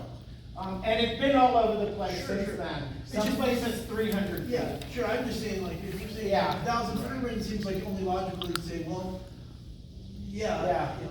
just by extension. That's- I mean, I can write this comment down. I kind of anticipated the snowball effect that, yeah, sure. You know, I but- get it. And I don't know what, you could ask me also back and say, hey, what would be right? I don't know, but it does seem like 1,000 feet. Like, we had this conversation like with CC too about notification around, the best stuff, and that 1,000 feet here, you might only get one neighbor.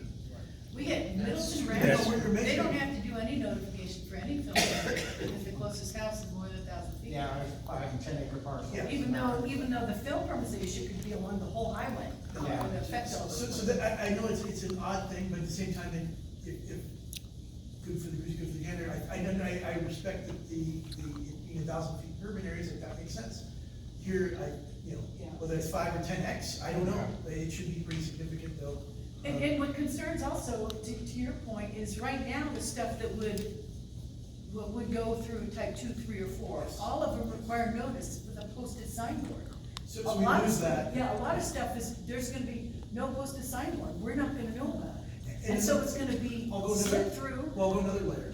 And- You'll end up with, we have people who aren't residents that have property out here, who may be the nearest neighbor, who maybe live in Chicago or something, and have property who won't get the mail or don't care because they're not here, so. Vacant. Yeah. So, So why can't they have notices, a posted sign for type 2s? Type 2s? I mean, Why can't they notice more? put up a sign for type 2s, that way the community or will know just in about rural it. areas. I mean, yeah, I mean, even that, I understand in a city, like, we had the same conversation of like, yeah, even at 500 feet, 1,000 feet, you might hit 1,000 people. Here, it's like, What? if they're lucky, and if it happens to be, let's say, in a zone that like there's not any significant neighbors, we may never know. We'll And know it's when it's getting built. So you're saying, Jackie, I wanted to make sure I'm getting this right, but you're saying in our type 2 modification permit, regardless if the hearing is waived or not, in addition to the noticing, we should put up a sign that application has been filed? Yes, because Yeah. we will not be Okay. able to protest it. Okay. And that's understood. really important Yeah. on things like parking and signs. Yes, Because- in fact, I can. I need to think about that a little bit more and understand the mechanics of that, but I have the note, and, it's a reasonable aspect. Let me just kind of think about how that works. I appreciate I that. think the one idea with, for so many times, so many public hearings happen and nobody shows up because nobody cared. And that's a terrible expense to both the property owner and the department and the county and the taxpayers. And so this way was sort of, it's in the state law and it was sort of designed to streamline when it could be. Right. But it wasn't designed to sort of sneak around the process. Land use is And we're always. not implying that, Yeah. we're not saying Yeah, that. yeah. We're just But I saying- think your comment is a good point, and I'll look into that. I'll also look into the 1,000-foot issue. Yeah, or it could be, maybe the answer is really either or, maybe it's not, you leave it at 1,000 foot, and we just, there's signage, like, I think that either one of those things could address The it. signage would work better. That's what I'm saying, if you can't increase it, let's say to 5,000 or 10,000 feet or Yeah. something, then the signage would be, Yeah. another way to accomplish the same thing, which is just making sure people are aware of it. Or That's is it, it- if nobody shows up, I understand there's an Yeah. expense, but that's the cost of doing business, that's the cost of what this is to do it right. So And I just don't do it think- proportionally. If you're gonna put you're gonna go from 300 feet to 1,000 feet in urban areas, go from 1,000 feet to 3,000 feet. Or a sign. I think it's Or a sign. Okay. The signs. I don't think- I got it. Just go properties, like the nearest 20 other owned properties. Because they might all be vacant. Yeah. I don't think people are having concerns with yards and setback, I mean, a little bit of setbacks, we don't want to right? But when you throw signage in and when you throw parking in, those are two things that have really protected our community. And we can't have those weakened, we need them strengthened, frankly. So, but those are the two big issues for us. And keep in mind that the big ones like bulk and scale and all of the lot coverage and all of those kinds of things, that's still gonna require variances. Those are the controversial ones that have true impact on everybody. And that's a type 3. Okay. Thank you very much. Is that good for now? I'll get back to you on these issues. I do want to give you information on one other ordinance, just briefly. This is the vehicle fueling ordinance. Originally, when I contacted Jackie, we were on par to kind of do this on June 17th too, but we're holding back on this through August to try to give the public a little more time. What is it? Because I advertised this to chambers of commerce, the business community, all kinds of things, and we got like 3 people showing up to our Zoom. Oh. The Zoom is recorded though. I highly recommend you go and review it. It's not even 15 to 20 minutes long. I'm gonna have one more handout for you, and let me just talk about this ordinance really quick. Yeah, because I don't know anything about Really, it. really quick, okay. Where this came from, there's 4 for you, and I'll have you guys pass that around. Okay, this all came from state law, SB 1418, I believe it is, okay? This was a law that was passed, I think it was, September 2025, okay? Or no, it was passed earlier than that. We have to do something by September of 2025. We did something temporarily with memo. What the state law applies to is to hydrogen and electric vehicle fueling, okay? What it basically says is state law says that we have to approve it ministerially when certain criteria exist, like it's a commercial or industrial site, Oh, dear or it God. held a former, Oh, my God. it held a former, it held a Regardless former of fuel what the station. general plan says, regardless of what the zoning says. Look up SB 1418. SB 14. This is where this came from, okay? And right now we have a memo. You can access the memo that talks about this, okay? But it's EV and hydrogen fueling. And it just says that when it's a commercial or industrial site, or when it previously or currently holds a gas station, you have to approve hydrogen and EV ministerially, okay? We can't require a CP or something like that. So, we got a hold of this law, and I had problems immediately, not just with, as Jackie's shaking her head, okay? But one of our challenges, I had that problem too when I saw this law. But one of the biggest challenges is if you look at our code, our definitions on, first of all, the use is an auto service station. Okay, that's from like the 1950s, okay? The use in our code applies to the old model of, you go, you know, where you might have a full service pump and self-service pump, and you have a garage, and the old school. We grew up in the 70s, the 60s, we knew that. So the problem is the auto service station, it was outdated. And so when I tried to apply these hydrogen rules to it, I was like, oh dear God, it was kind of trying to fit a square peg into a round hole in terms of trying to make this law fit into our existing uses, okay? Because honestly, we didn't even have, I mean, EVs have been around for a long time now, 2 decades. We still didn't really classify it in our code. So this law sort of initiated a problem for us. Our uses regarding vehicle fueling were very old, and now we have so many different types between compressed natural gas, gasoline, EV, hydrogen is on the way, and so forth.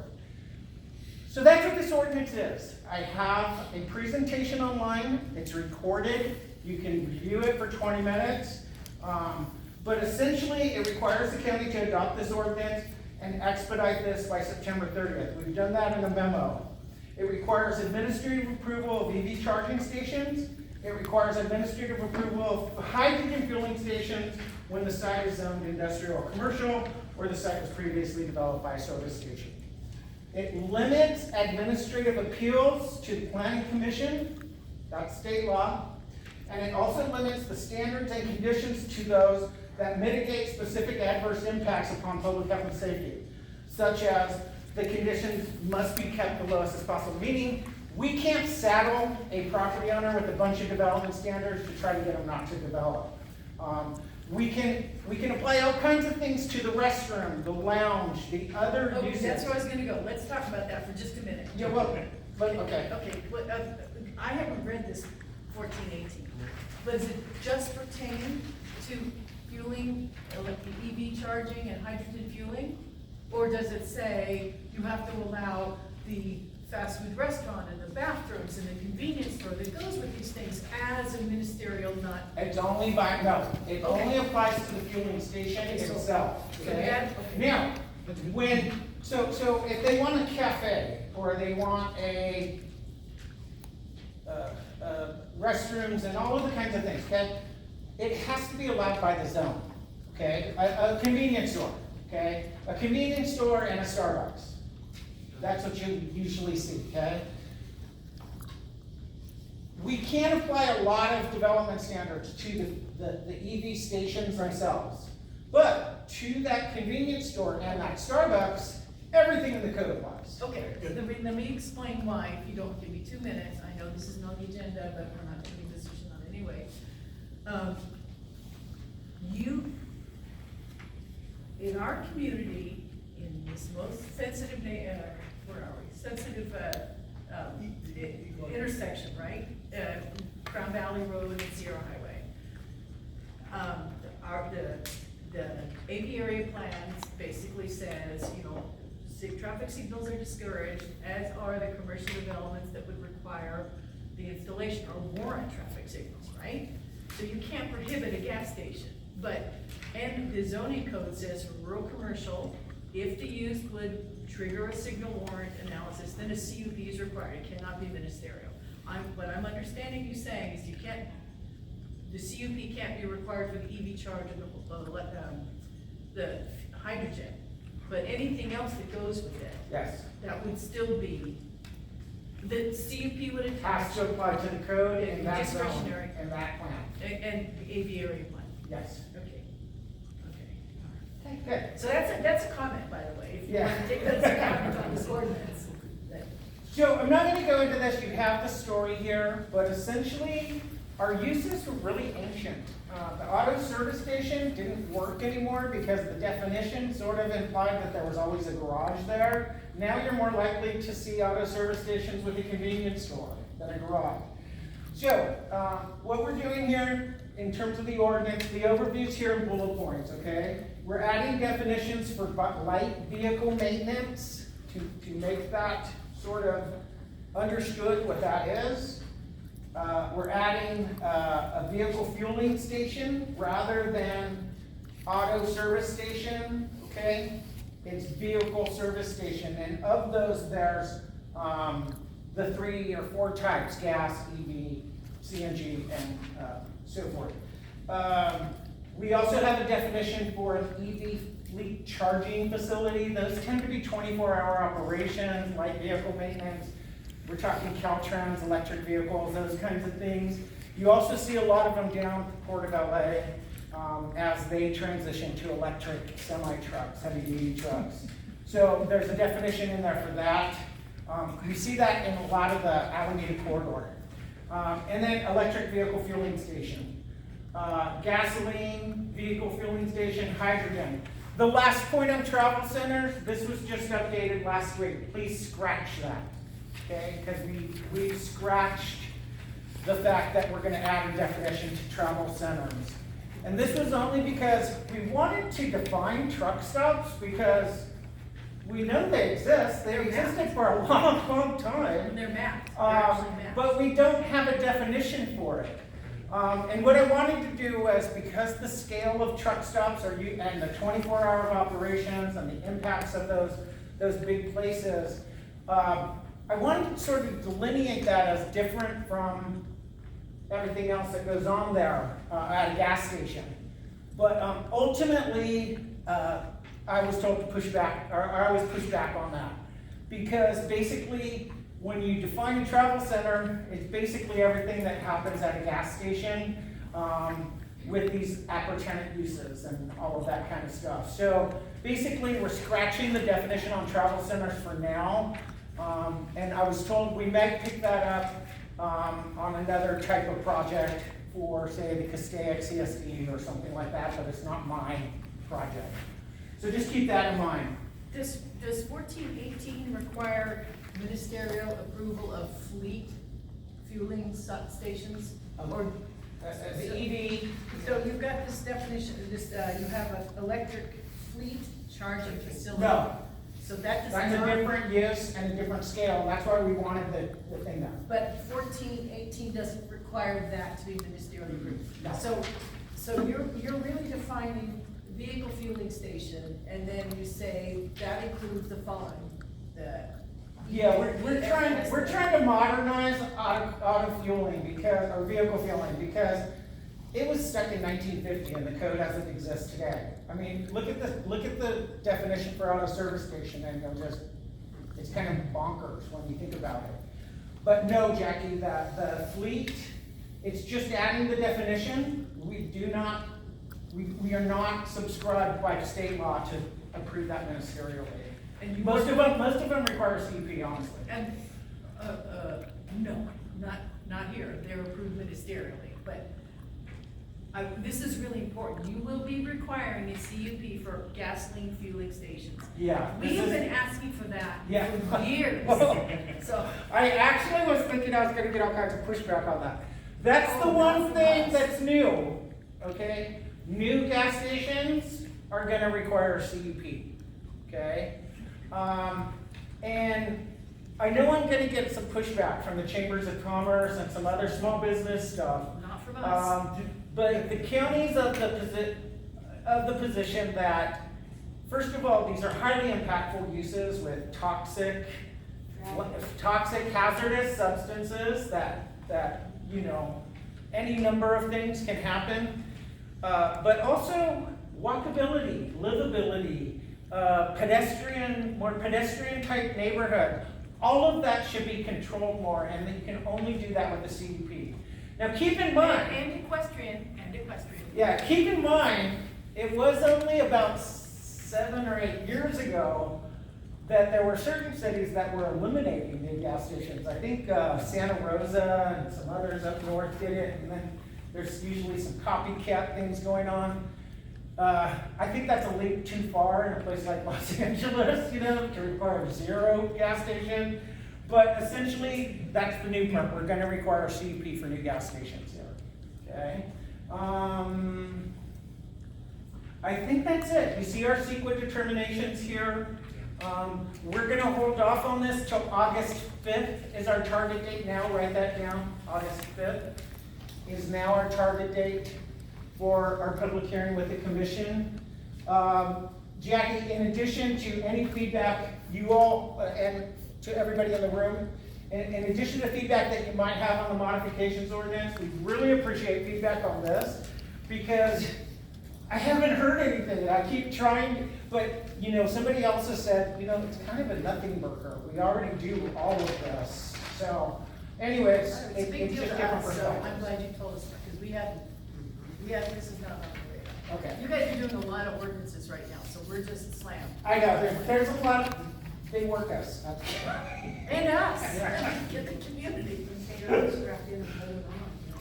Thank you so much for coming up here. Thank you for Yes, I joining us. appreciate it. Thank you it was a beautiful.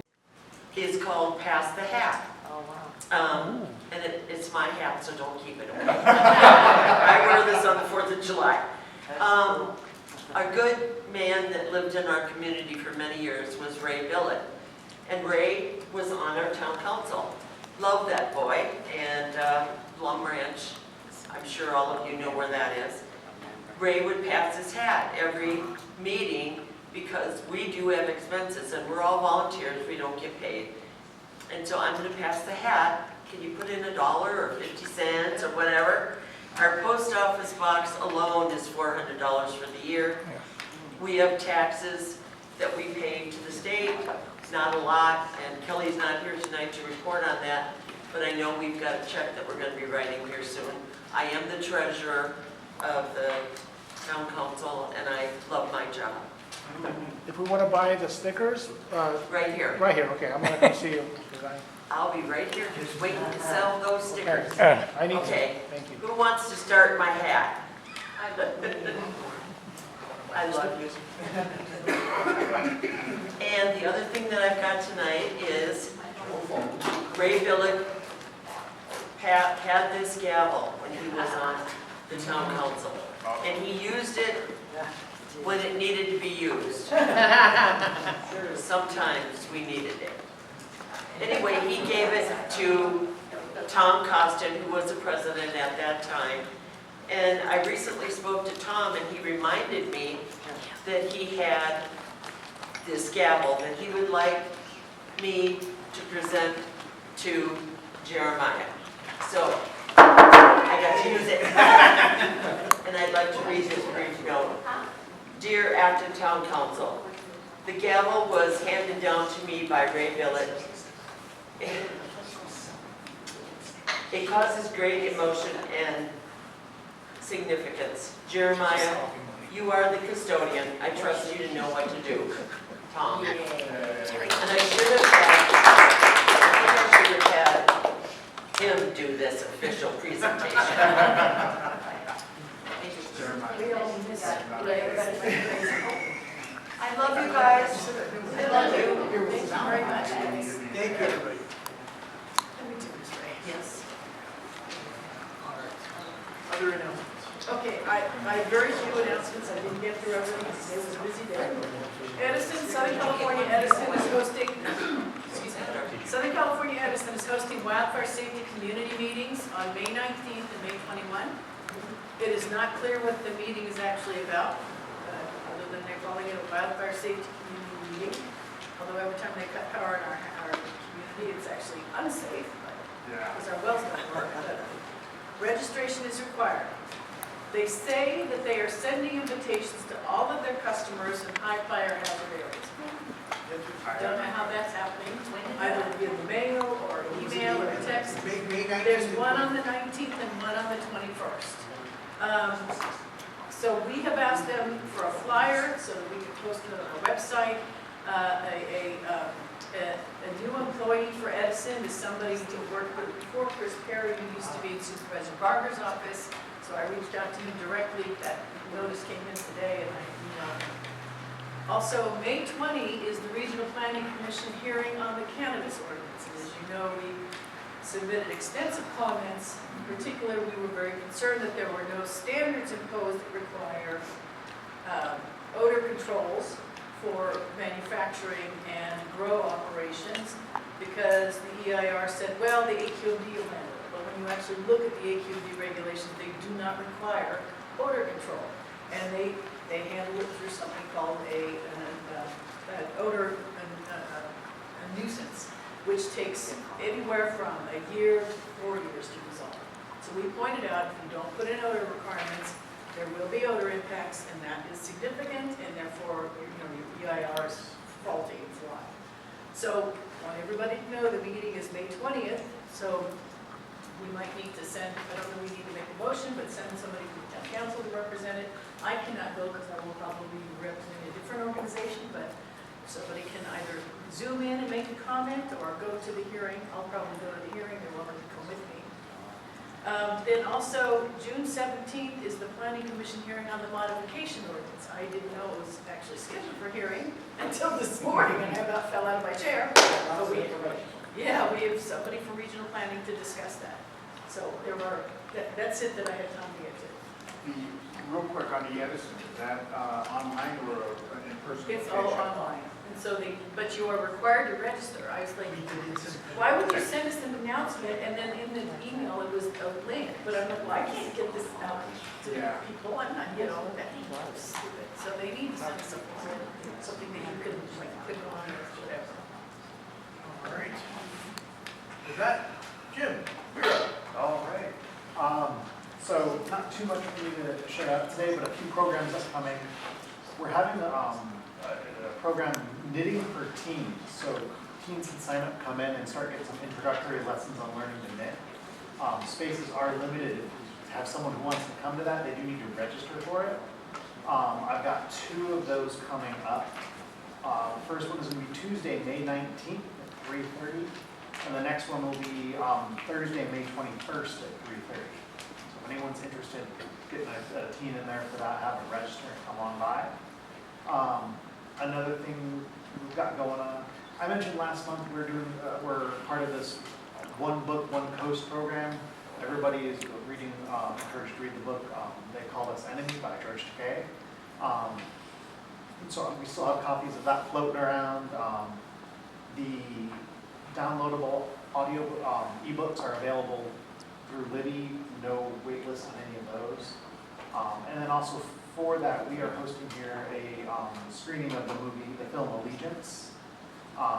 That's a film that he was part of, talking about his time within the internment camps. Other than that, I'm just going to let you guys know that we do have a holiday coming up. We will be closed on Monday, May 25th for Memorial Day. And then I'm going to look a little farther out for county holidays, because I don't know when your next meeting is going to be. We will be closed Friday, the 19th of June for Juneteenth. So, And it's a good point that he brought up, which was our next meeting was supposed to be June 1st, but because of the election, this is unavailable. So we need to pick a new date. He gave me some dates, so we can wait and talk about that. Okay. Unless you have something about it, we basically, the 2 Mondays would be 6:22 or 6:29. Or Tuesday, 9. 6:9, 6:22. So we have 6:22 or 6:29 here available. Or we go Tuesday or Wednesday, we change the day. Oh, okay, so the only days available are the 22nd. 22nd or 29th. Or 9th, 16th. 10th, But those are but those are non-Mondays. not. It's best, I think, to try to keep it on Mondays, just on Mondays. As far as and I'm all. concerned. Oh, sugar, so the 8th is not available. Is that voting? Yeah. Okay, so then let's go to Tuesday, your report, so let's go to Tuesday. Yeah. So the 9th or the 16th? The ninth or the what? The 16th, Okay, either of those. I'm good with, is it the 6th or the 19th? I'm Or good the with- 9th. The ninth or, Okay, I'm good. We'll wait, listen, give me 1 second. Those are both Tuesdays. Yes, Okay. Tuesday. Throwing you guys a curveball. yeah. We'll see, maybe we're gonna be turned out, we'll find out Monday's been the wrong day.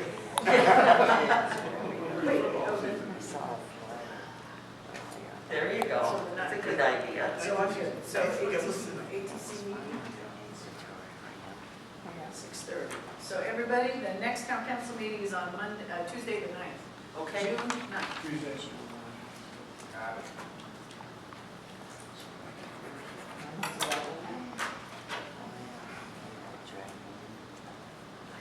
If you guys want to start planning, you guys also want to start, throw the other dates for November, because you're going to run a little bit. Yes. oh, Yeah. All right, well, Oh, wait. we'll wait till October, how's that sound? You know, that's up to you. All right, thanks, John. All right, next up, we have our electeds. I know we got an email from. Sash, I didn't get a chance No, to no, it's read okay, it. it's okay. Saying that we're gonna be here. I can't see who's on. Oh, shoot, because Chuck, why don't you start us?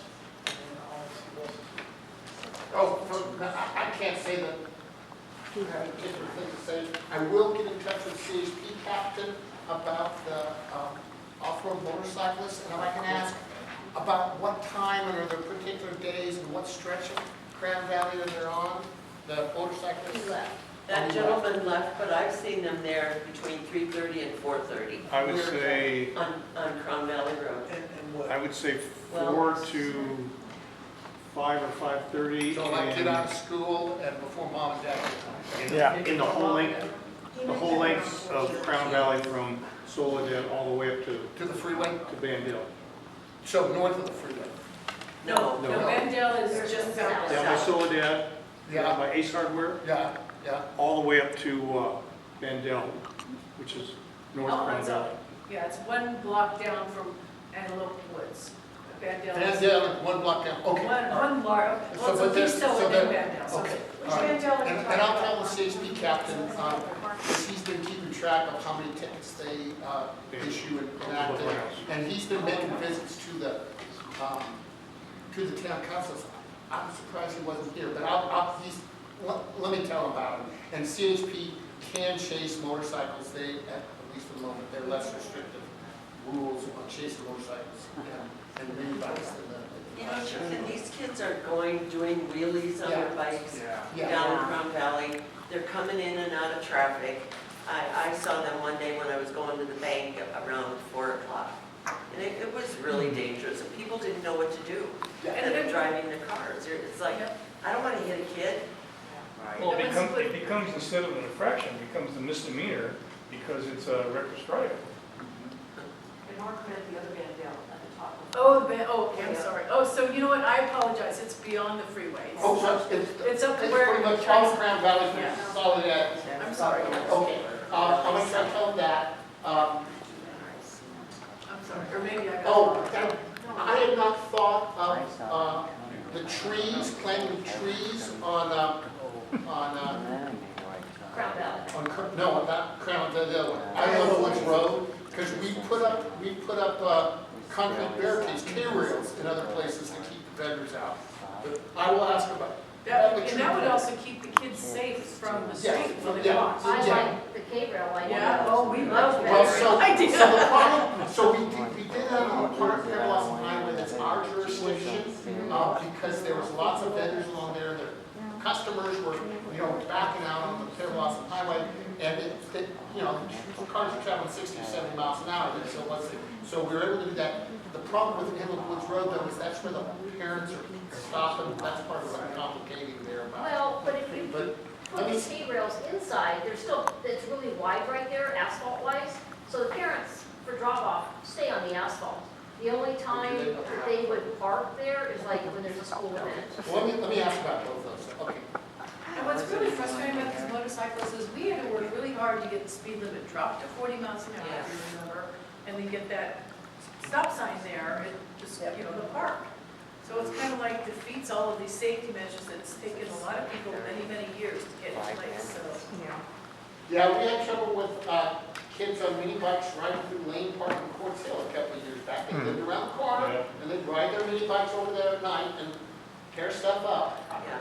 Got their bikes seized, got them back, had to fight with the mom, and they stopped. I don't know if they moved someplace else, maybe they moved to Acton, I don't know. They stopped, that problem has stopped. Yeah, not their problem anymore. Yeah. Yeah, and in case you think it's not happening in Ogwood Elsie, you're wrong. Oh, no. Same thing. Same thing. We have older people doing the problems in Little Rock. Well, yeah, the kids are the ones doing the wheelies in front of an old person driving a truck.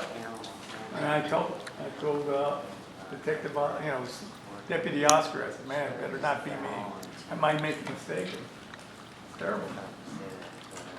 All right, I didn't see anybody else on, and I know Shannon said she was not gonna be on, so. Well, yeah, I want to see if we bring it, no, just, I was hoping to talk talk about this issue of the timing of the federal grants for the off-road. So maybe we can, between all of us will remember, right? Yeah, I'm gonna write that down. Okay. All right, Deputy Martinez, I know it seems like you've already had your time, but you're back on. Well, for the staff, actually, it's good news. So Yes. Okay, we have to stand up so we can hear you. Yes. So I live on Soledad Canyon Road between the railroad tracks and Soledad Canyon, so right there. So I've been noticing the last 2 months or so, mail packages, like boxes, packages, all kinds of stuff, mail bags, along the tracks, so, because I walk down the access road early in the morning every day and cross over and then come back up and go like that. And then sometimes I do it in the afternoon too, so I keep finding them. And then about a week and a half ago, I actually ran into a guy at 5 in the morning who was with a flashlight going down, looking through the bushes to find the package. So anyway, and then the day after that, there was a kind of a white truck from one of the Metrolink or something, had a little light on the top, and the guy was coming up. I've never seen anybody on those paths ever. So, except on motorcycle. But he was coming up real slow, and so my wife and I went and talked to him, and he said, remember when they were breaking into the trains and all this stuff? So he said now they ride the trains, break into them while they're going, and throw the stuff off. Yeah. They throw the stuff off the trains? Yeah. So. And it's packages? Jesse Oh, James. boxes, packages. Like Because addressed, today. are they I addressed to people? Yes, Oh absolutely. my So, God. yeah, so what I've done so far, I've rescued the ones that look rescuable. So I called Home Depot, one was a Home Depot thing, one was an Amazon thing. They're all going to Oregon or Washington State. That's what they're doing. So I called Home Depot, I called the corporate office, and they said, well, if you take it to Home Depot, they'll send it on. So I did, I took it down to Home Depot. At Amazon, they had no idea what to do about it. So the second time I ran into, it was in the afternoon, a guy was walking, there were 2 big boxes, and we're taking pictures of the lids. He was walking almost on the tracks, but going up, and he went up at least a half a mile, just searching and searching. And there was a little car sitting there, this is kind of behind one of those storage places along Soledad. And that's where the packages were, and I was taking pictures, and I looked over, there was a car, and it had flashing lights, little white car with some flashing. And this gal got out, and she was just looking at me for taking pictures of the packages. And she was on the phone with this guy who was going up. I'm just saying, this is going on. These are criminals in our community, and I don't know. So when the guy that was going up and throwing the car apart, we called the sheriff's station, and they were very reluctant to do anything about it. So, but these guys are, who knows? So someone that works on the train is throwing out packages. Oh, I don't know if they work on the train or they're getting on the trains and breaking in. it happens downtown. If you go on YouTube and you look at like downtown freight trains or whatever, you can't even see the tracks. There's so many packages all over the place. It's a big issue down there. And they break into those, anywhere the trains slow down and there's curvature, they have to slow down, people get in and start stealing packages off, so it's very common. Well, Deputy Martinez, is there a way to have people kind of monitoring that, or if we call, somebody would come? I mean. Yeah, just call the station. You gotta remember, I know that a lot of people get discouraged when we call the station. We have our trainees, the civilians answering the phones. If you ask for a call for service, say, that's fine, I'm requesting service and I would like an incident number, we have to send somebody. The whole thing that, hey, it's gonna be a 2 hour, 3 hour delay, don't worry about that. The Department of Justice was one of the things we got dinged on, so we're under the Department of Justice review, was that we weren't advising people of the delay. So one of the things we have to do now is advise everyone of the delay. Even if you call and I'm 5 minutes away, we'll still say it's gonna be 2 or 3 hours, so don't get discouraged on that fact alone. Okay, well, all right. She Yeah, no, wanted me anyone that's still on training, anyone that's on timeout because they're hurt, and all the civilians are answering the phones. It's not how it used to be, we're short staffed right now, that you're gonna get, I don't wanna say subpar, but it's not what it used to be up there with a lot of people that knew what's going on. You're most of the time you're not talking to a deputy, and if you are talking to a deputy, you're talking to someone that's not trained yet. So they don't know what they don't know, and then anytime you mention anything acting, they're not gonna understand what's going on. You can tell them it's an act, but they'll say they're still gonna think it's an act. Like they're not familiar with the area, it's just what it is. Yeah. So just ask for it, and that's it, and say, hey, they're messing with the train.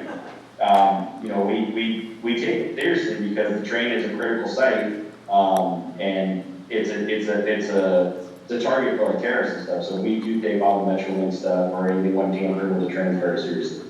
Okay, are So those? if we see someone walking, last week, we got a call that someone was walking on the tracks and we responded, code 3 down there because the guy was on the tracks. So 3 units were there within a couple minutes. Yeah, well, the gal that answered the phone at the sheriff's station, she needed the address of the storage unit thing, and we had to go look it up and take minutes looking it up. Oh, so that, I went to that call. That was, Metrolink had video footage. It wasn't, the guy was way down there. But we were there, we drove the entire length behind the storage unit and all that stuff. Oh, good, okay. So we responded to that. Okay. Yeah, for that call.